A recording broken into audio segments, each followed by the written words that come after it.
हुजूर फरमाते एक शख्स मरने लगा, अपने बच्चों से कहने लगा कि मैं जब मर जाऊं तो मुझे जला देना, फिर मुझे हवा में उड़ा देना।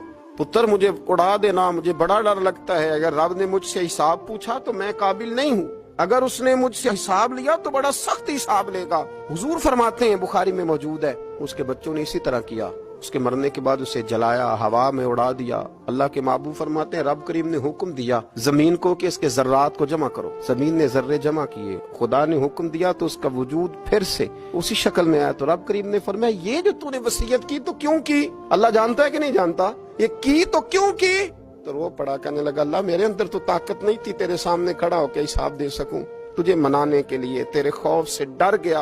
अगरचे हमारे बुजुर्गों ने लिखा है कि आज ये वसीयत करना, इस रंग में ये तर्ज इख्तियार करना दुरुस्त नहीं, लेकिन आप गौर फरमाइए कि नबी पाक अलैहिस्सलाम फरमाते हैं, जब उसने कहा ना अल्लाह तुझसे डर के ये किया, तो रब करीम ने फरमाया, जा फिर मैंने तेरी मगफिरत कर दी।